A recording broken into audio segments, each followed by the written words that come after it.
Is this going to be the year you stop making excuses? I can't, I'm too old, I'm too young, I'm too fat, I'm too thin. I can't, right? I can't. I hear this all the time, all the reasons that you can't do something. Don't tell me you can't. Don't give me excuses. What's the reason you've given yourself why you can't be successful and you can't be better? There are people out here that could be more successful, but you have thought your way into a depression. You have thought your way into gravitating and moving into the direction of anything and anybody that's negative. Everything about your life that you've decided that you've wanted for yourself is so negative, but yet you're expecting to produce positive results. And it doesn't stop if you don't make it stop. So recognize the excuses are not valid. They aren't. They're trumped up. They're conjured up. They're fabricated. They're lies. And how do you stop the lies? You stop the lies with the truth. And the truth is, you have time. You have the skill. You have the knowledge and the support and the willpower and the discipline to get it done. A lot of you are trying to find inspiration and motivation with a depressed mindset. You're depressed because you're not doing with yourself. You don't find inspiration by not living in the grip of life. You need to live in the grip of life to find inspiration.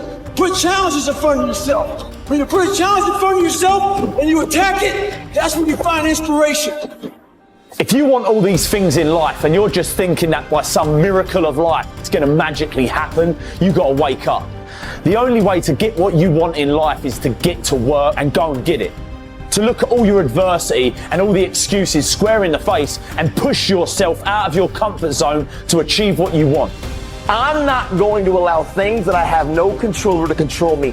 The only way to go about doing the work is get raw and get intense, get angry and aggressive, and make it happen for yourself. These test days, guys, these are the days that test your qualities. They test your characters. They test who you think you are. They test your fortitude. They test your endurance, your discipline, your grit, your dedication, your determination, your mental toughness, your character.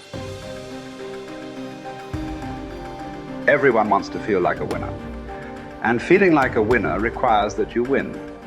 You get the feeling of the winner by completing a task 100. When you do this repeatedly, eventually you develop the habit of completing the tasks that you begin. When this habit of task completion locks in, your life will begin to improve in ways that you cannot today imagine. In psychology, the reverse is always true. The incomplete action is a major source of stress and anxiety. In fact, much of the unhappiness that people experience is because they have not been able to discipline themselves to follow through and complete an important task or responsibility. If you have ever had a major assignment that you have been putting off, you know what I am referring to. The longer you wait to get started on an assignment and the closer the deadline approaches, the greater stress you experience. It can start to keep you up at night and affect your personality. But when you finally launch into the task and push it through to completion, you feel a great sense of relief and well-being. It is almost as if nature rewards you for everything that you do that is positive and life-enhancing. At the same time, nature penalizes you with stress and dissatisfaction when you fail to do the things that move you toward the goals and results that are important to you. Pick something, right? Pick something, a nameable goal, and then try to implement it. And what'll happen is you'll learn a lot by trying to implement it. And one of the things you might learn is what a slightly better goal might be.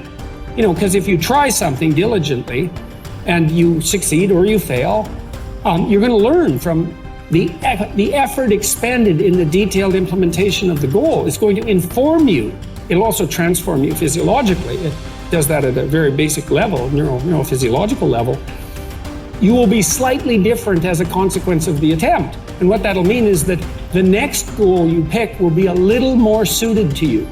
And so it's this kind of pathway, right? It's like maybe the goal you should be attaining is here, but you don't know that because you're clueless. And so you aim there.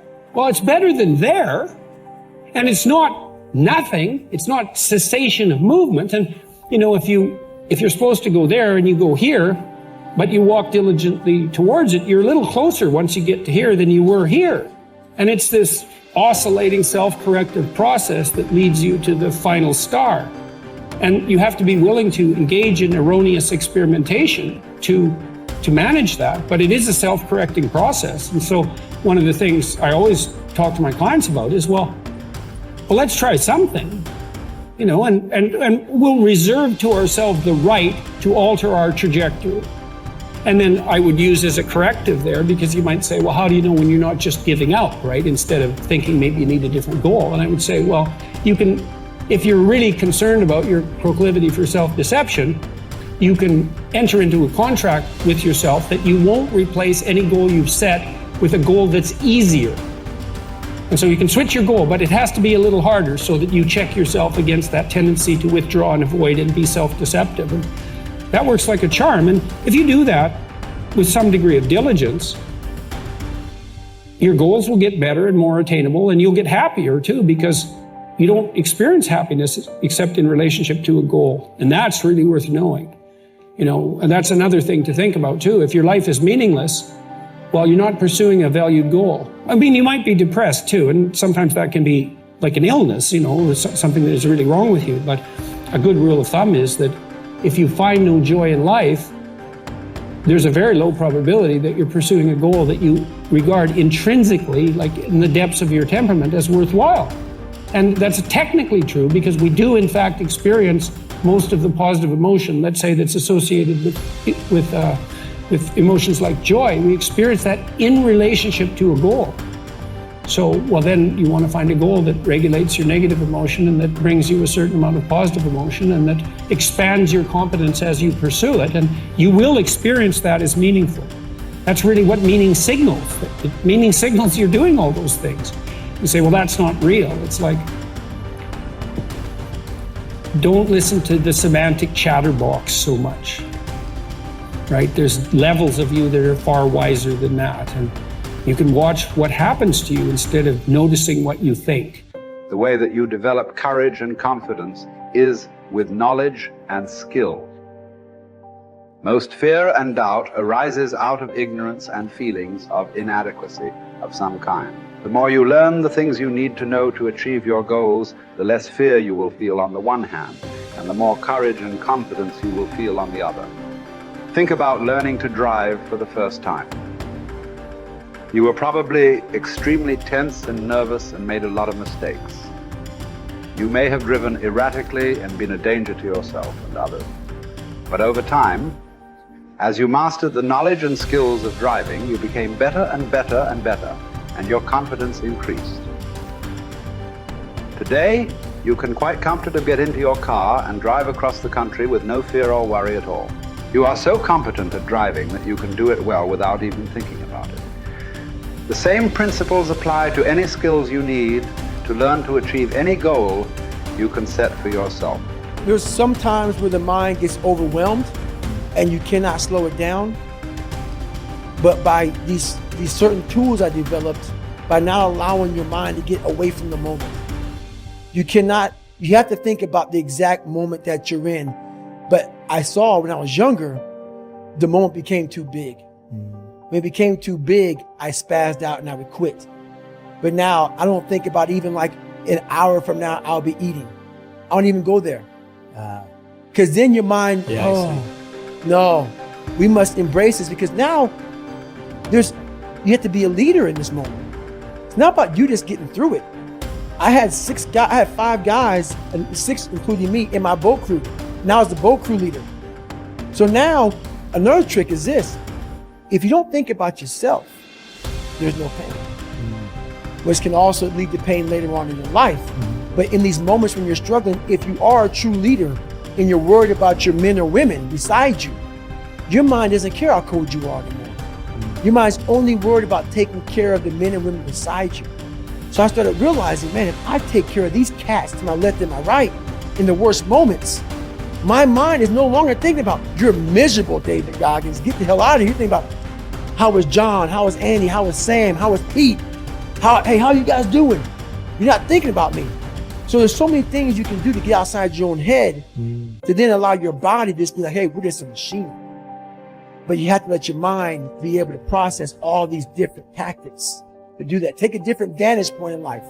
When you are in the hell, you can't see the beauty of being in it when you're in it. Get on top of that mountaintop in your mind. Get on top of that mountaintop and look down on what you're doing. You can see a whole different world, and that world is beautiful. But you gotta get a different vantage point in the suck. Don't be in it. Spiritually, get out of it. Get that soul. Look down on what you're doing. Be amazed by the process of where you're at now and where you came from.